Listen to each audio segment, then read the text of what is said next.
Saya bilang sama mama saya, loh, mah, kan ini ngapain tuh di belakang mama? Saya masih kecil nih. Terus mama saya kayak gini, nggak berani lihat belakang. Dia peluk saya langsung kayak gini, dia peluk. Dia nggak mau buka mata sambil ngeraba-raba cari lorong. Kan rumahnya cuma lurus doang. Cari lorong, langsung ke kamar, langsung selimutan. Dan itu kejadiannya siang bolong. Pas papa saya mau nyamperin, nggak lama lewat tuh si kakak-kakak melayang gitu, ser, gitu. Papa saya naik Vespa langsung puter balik deh. Dan dia cerita lagi ke kita, ceritain ke mama saya. Ya saya percaya deh sekarang ketemu tadi. Nah, sama dia minta di bagian situ tuh didoakan di ruang tamu kita. Ya udah kita turutin, kita doakan, besoknya kita pindah. Jadi bapaknya ngelihat di semua bodi mobilnya itu telapak tangan anak kecil bener-bener.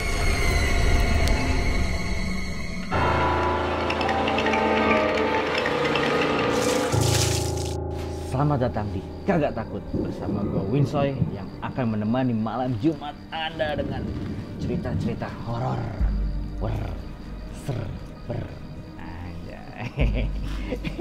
bisa begitu, iya. Seperti biasa kita akan mendengar cerita horor dari warga-warga setempat dan nanti juga kita bakal meriak video-video horor dan membacakan cerita horor dari kalian yang sudah mengirim cerita horor.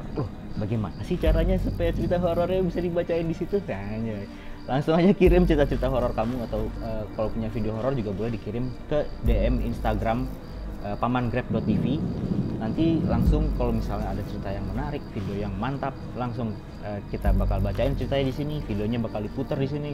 Videonya tuh boleh video dari misalnya nemu di sosial media gitu, kirim aja ke sini. Atau kalau punya video yang original dari kalian sendiri, nah itu lebih mantap lah, itu bisa diundang ke sini, nanti kita bakal ngobrol-ngobrol bareng di sini. Dan tentu saja bakal dapat hadiah kalau videonya dan ceritanya terpilih.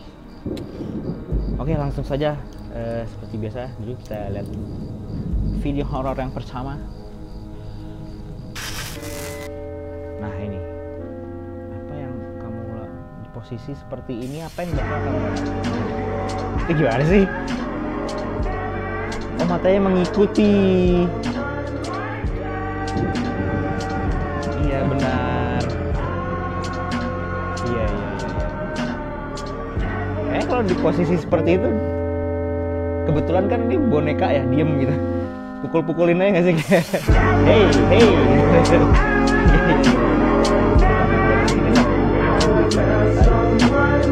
Iya, bagus ini videonya nih. Coba. Oh iya benar. Iya. Aduh, ini mau konsultasi nih, Mbak. Gimana? Kabarnya ini baik ya? Kabarnya Islam masih, alhamdulillah. Alhamdulillah. Aduh, muncrat. Maaf, lagi puasa muncrat. Iya. Iya, alhamdulillah. Bentar, ini namanya kalau nggak salah Jerry nih. Kok tahu, Mbak? Mbah mah. Buset. Udah nggak lagi pakai baju dinas. Iya. Saya latihannya emang ini bertahun-tahun nebak nama doang, yang lain nggak ada, udah gitu doang. Nebak nomor dong, Mbak. Iya. Lumayan ada duitnya. Iya, bener. Gimana nih, Mbak? Lah gimana? Lo kok saya gimana? Kok jadi saling nanya ini? Iya. Ada masalah apa nih, Pak? Saya sih tuh udah tahu, cuman pengen denger aja. Oh iya, tetep ya, gengsi ya. Seolah-olah ya. Jadi gini nih, Mbah. Kan saya tuh umur 30 tahun hidup dunia. Benar. Jika tidak sembahyang apa gunanya? Iya. Saya mau cerita horor nih, Mbah. Jadi pengalaman horor. Kebetulan kesini, saya tuh pengen konsultasi kayak kira-kira tuh dari pengalaman horor saya ini apa yang bisa Mbah baca gitu. Nggak ada, cuma cerita aja kan. Oh, nggak ada. Oke. Salah tempat. Iya. Terlanjur lah ya. Apa-apa lah. Ya nggak apa-apa lah ya. Oke. Iya. Saya tuh punya beberapa pengalaman horor nih, Mbah. Oke, siap. Musiknya mana nih, Mbah? Kok nggak ada musiknya? Nggak ada horor gitu. Nggak apa-apa. Oke, siap. Jadi pengalaman horornya saya mulai dari pas saya kecil. Ini masih kecil ya? Masih kecil. Iya. Saya itu tinggal di kabupaten di Aceh sana, yang benar-benar terpencil lah daerah saya itu. Nah, di daerah saya itu cuma ada satu pom bensin dulunya. Pom bensin, saya nggak perlu sebut merek ya, karena tadi saya salah sebut merek, jadi saya takut. Iya. Jadi pom bensin itu satu-satunya sekabupaten itu. Nah, kebetulan rumah saya persis di depan pom bensin itu. Rumahnya di pinggir jalan, kayak ruko tapi rumah tinggal gitu. Jadi setiap orang tuh, jadi lalu lalang orang tuh kan banyak di situ ya, orang nyebrang segala macam. Nah saya punya tetangga, dia itu punya babysitter, dan babysitternya itu masih muda, kebetulan mau nyebrang. Di depan rumah saya persis nih, mau nyebrang, ada orang keluar dari Vespa, keluar dari pom bensin, nabrak dia, tak, nabrak dia, dan dia guling-guling ke ruang tamu saya, karena rumah saya benar-benar di pinggir jalan tuh mbak. Iya ini cerita beneran, ini cerita beneran, pengalaman saya masih kecil. Mayatnya langsung di depan rumah saya, darahnya itu semua di depan rumah saya. Bentar, mayatnya ini meninggoy. Si kakak itu, saya lupa lagi nama kak Nining, kak siapa gitu. Dia, kan saya masih kecil banget, belum TK gitu. Dia suka gendong-gendong saya dulu, karena tetangga kan. Pas dia meninggal, yang ngelihat, yang nemuin langsung mama saya sampai teriak-teriak. Orang yang punya Vespa itu kayak pura-pura pingsan, biar nggak nolong atau apa. Selesai dari situ udah. Dia meninggal, dia dikuburkan. Nah, di hari ketiga dia meninggal, di situ baru kejadian horor. Di hari ketiga setelah dia meninggal. Setelah dia meninggal. Iya. Ini yang cerita mama saya langsung. Jadi kan ibu-ibu, gimana sih ibu-ibu di kampung kan dulu nggak ada mesin cuci, nyucinya kan masih ngucek gitu ya. Pas ngucek, ini mama saya, itu saya di situ. Sorry, kita balik aja. Itu mama saya, ini saya. Iya. Saya masih kecil main mobil-mobilan. Tiba-tiba saya bilang sama mama saya, loh, mah, kan ini ngapain tuh di belakang mama? Saya masih kecil nih. Terus mama saya kayak gini, nggak berani lihat belakang. Dia peluk saya langsung kayak gini, dia peluk. Dia nggak mau buka mata sambil ngeraba-raba cari lorong. Kan rumahnya cuma lurus doang. Dari lorong langsung ke kamar, langsung selimutan. Dan itu kejadiannya siang bolong. Ya. Percaya nggak percaya itu ada. Nah, mama saya cerita ke saya. Nah, nggak lama dari situ, bapak saya pulang. Mama saya cerita ke saya. Jadi gini, Jerry bilang. Tapi aku nggak percaya karena aku langsung tutup mata, kata mama saya kan. Nggak lama, saya juga nggak percaya. Mana ada gitu-gituan. Padahal aslinya ayah saya juga takut. Iya, takut. Ayah saya juga takut gitu kayak. Ya gimana orang kita lihat mayatnya di dalam ruang tamu kita gitu. Itu udah ngeri banget sih. Iya. Nah, gak lama ayah saya mungkin karena ucapan dia nggak ada itu terkesan takabur. Malamnya kejadian. Jadi malamnya gini. Ayah saya tuh ngopi lah, nongkrong sama teman-temannya. Pulang. Pas pulang dia biasanya suka nyapa, kan karena rumah kita di depan pom bensin persis di seberang itu. Dia suka nyapa pekerja-pekerja situ lah. Kayak misalkan kayak bawa kopi buat dikasih ke pekerja. Ternyata pom bensinnya tutup. Itu di jam 11:30 malam papa saya pulang. Dia masuk ke dalam pom bensinnya, ya bentuknya masih sama kayak di Jakarta sekarang lah, pinggir jalan langsung masuk gini kan. Masuk pom bensin liter U gitu.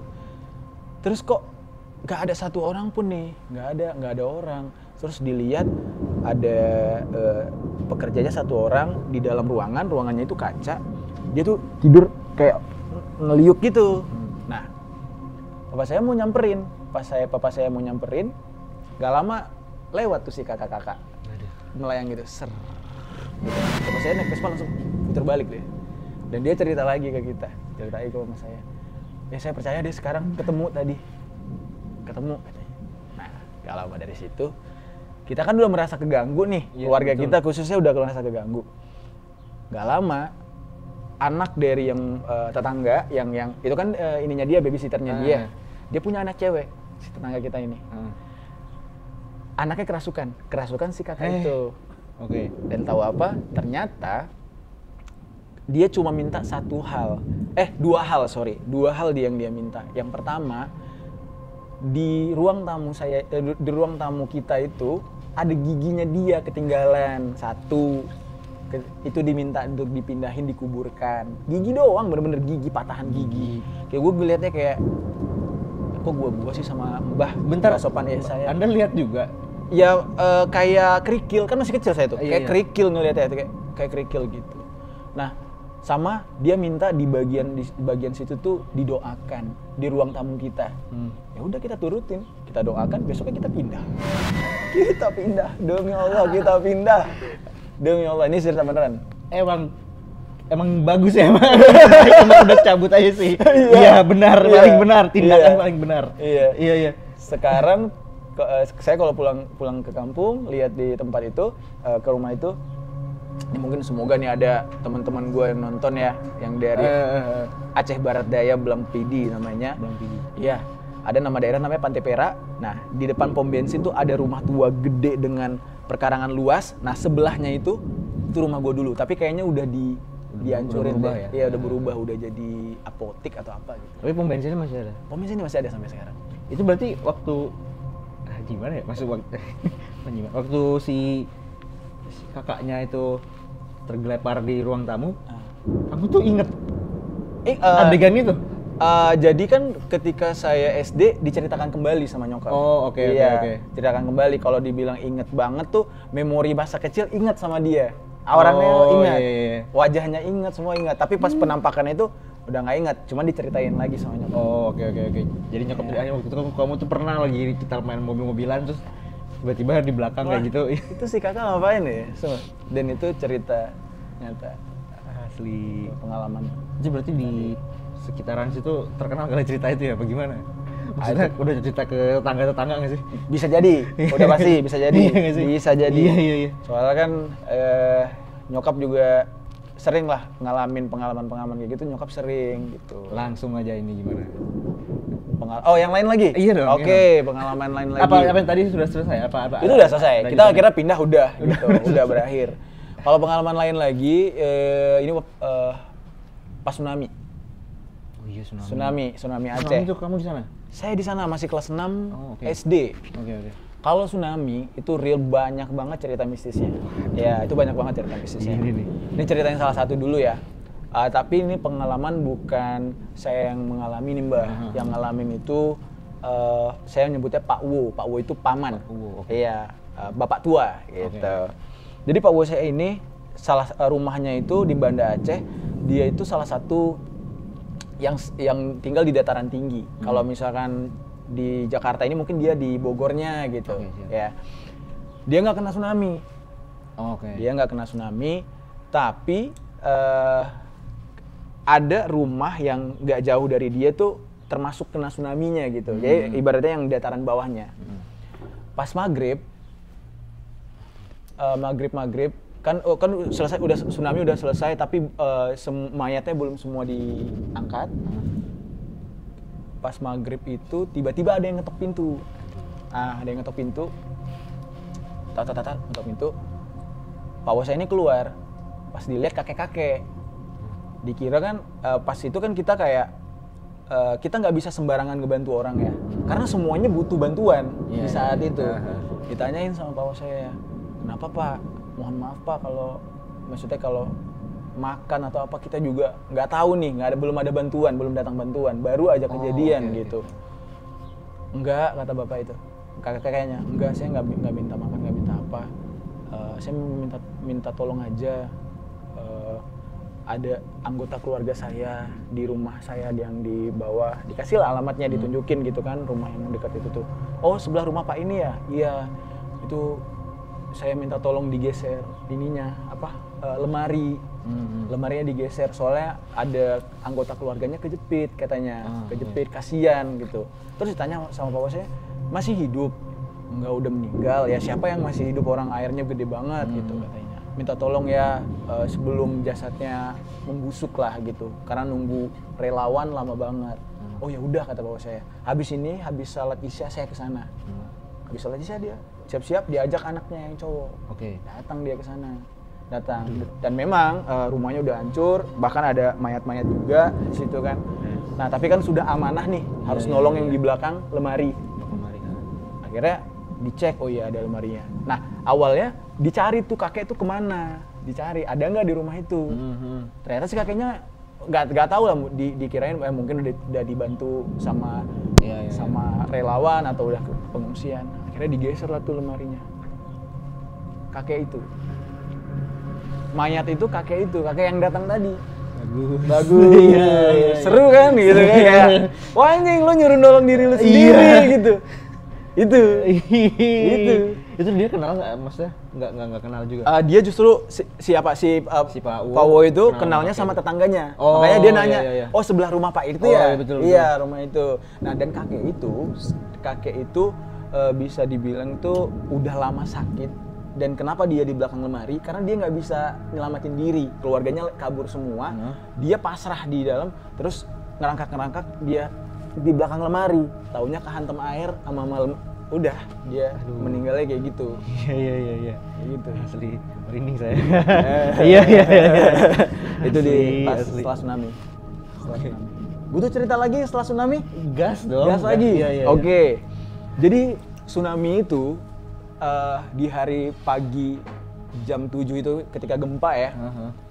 Itu kita di Aceh tuh saya lupa ada acara karnaval apa gitu. Pokoknya di hari itu tuh ada acara karnaval aja. Iya. Di Aceh itu ada lapangan namanya di Banda Aceh ada lapangan namanya lapangan Belang Padang. Belang Padang, oke. Belang Padang itu luasnya 8 atau 6 lapangan bola gitu, memang gede banget di pusat kota. Iya. Dan kebetulan sedang diadakan karnaval, semua anak-anak SD, SMP dari penjuru Aceh sekolah datang ke sana buat ikut karnaval itu. Siap. Nah, anak-anak kecil. Jadi pas tsunami, mereka itu nggak bisa lari kemana-mana karena Belang Padang itu dekat dengan pantai yang namanya daerah Punge, Longa kalau pernah dengar. Pokoknya dekat pantai lah, itu yang paling parah gitu. Mereka nggak bisa kemana-mana karena kalau mereka lari, mereka bisa meninggal karena kelindes truk, kelindes orang.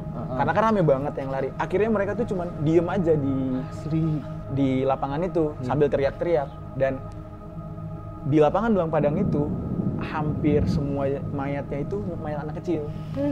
Nah, mayat anak kecil, anak SD SMP. Meninggalnya anak SD SMP ketemu di situ. Nah, sesudah tsunami, hal mistis di situ tuh bener-bener yang kayak apa ya, ini kocak sih, maksudnya kayak hantunya segmented gitu. Iya. Hantunya segmented, hantunya anak kecil, bener-bener anak kecil. Jadi kejadiannya pasti berhubungan dengan anak kecil. Nah, ada satu kejadian nih, tsunami udah berlalu 2 tahun lah. Aceh udah mulai bangkit nih, udah mulai di ini. Tapi di saat itu lapangan Belang Padang itu masih boleh masuk mobil. Kalau sekarang udah nggak boleh. Dulu masih boleh masuk mobil untuk orang belajar nyetir. Nah, tibalah ada cewek belajar nyetir sama bapaknya. Dia sama sekali belum pernah pegang setir mobil. Itu baru pertama kali. Tapi pas dia nyoba nyetir, kok rasanya kayak kayak dia jago. Udah jago. Asli. Nah, mobilnya itu tahu nggak tipe mobilnya itu kijang kotak, tahu nggak? Iya. Yang nggak ada power steeringnya. Kan itu berat. Iya. Tapi dia rasanya kok ringan. Udah selesai nih dia belajar mobil. Tuh belajarnya maghrib ya. Selesai dia salat maghrib sama bapaknya, kan itu dekat sama Masjid Raya. Mereka ke sana buat belajar itu.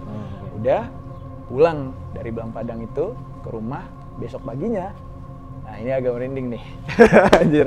Jadi merinding dari tadi. Dari awal nih. Jadi bapaknya ngelihat di semua bodi mobilnya itu telapak tangan anak kecil, bener-bener telapak. Kalau kita orang dewasa segini nih, ini telapak tangan anak setengah. Banyak banget, tapi pasir. Tahu nggak? Bercak itu bercak pasir.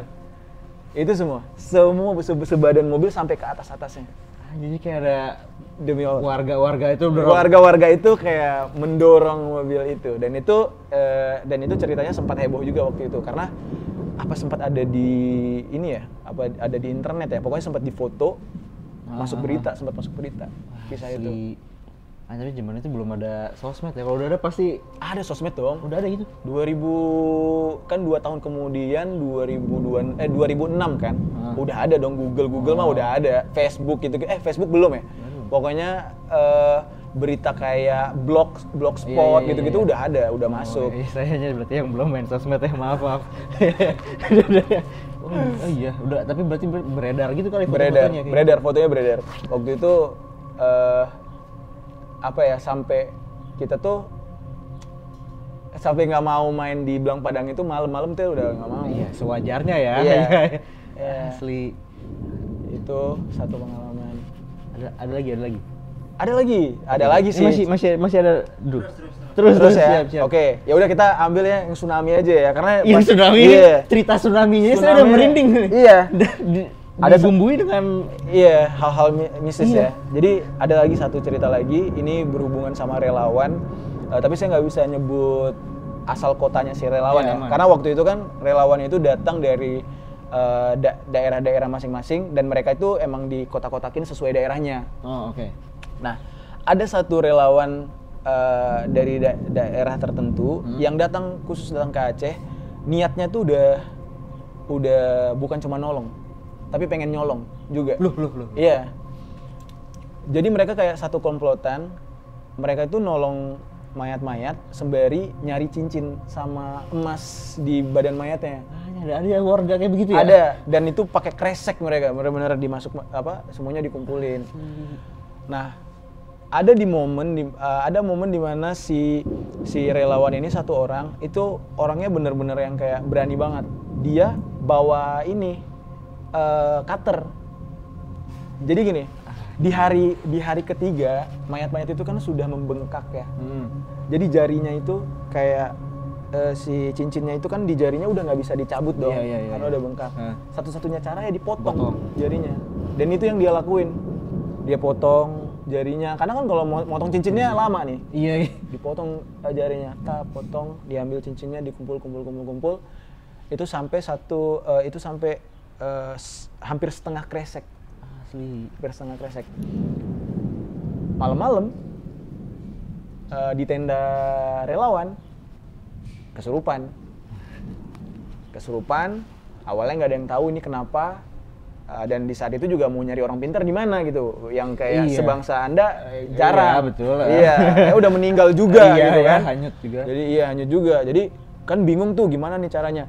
Nah, akhirnya yang masuk ke dalam badan dia itu ngomong, itu yang dia si badan ini ambil tolong balikin atau kasih ke yang berhak. Kan bingung kita, ini apa, ngambil apa? Terus akhirnya dia nunjuk sendiri. Pas dibuka kreseknya emas. Dan itu masih ada daging-dagingnya, masih ada kulit-kulitnya. Itu. Terus diapain orang itu? Ada kisah kelanjutannya? Nggak tahu deh. Pokoknya setelah itu kayaknya dipulangkan aja. Ya paling digebukin dikit. Karena kan lo ngapain sih, tujuan lo kesini. Nah ternyata dia juga cerita bahwa saya nggak sendiri kayak gini, teman saya yang ini dia akhirnya nyanyi. Cepu juga akhirnya. Teman saya yang ini juga akhirnya dipulangkan semua. Dan itu satu daerah semuanya. Satu daerah pulang semua. Asli. Gitu. Kepikiran ya kayak ada bencana nih bro, ayo kita kumpul, berangkatlah kita mencuri di sana. Iya. Asli. Kagak mikir dosanya gimana ya, dikit-dikit gitu. Dosanya mah di akhirat. Dampak di dunianya tuh serem kan. Iya. Munte dare aja.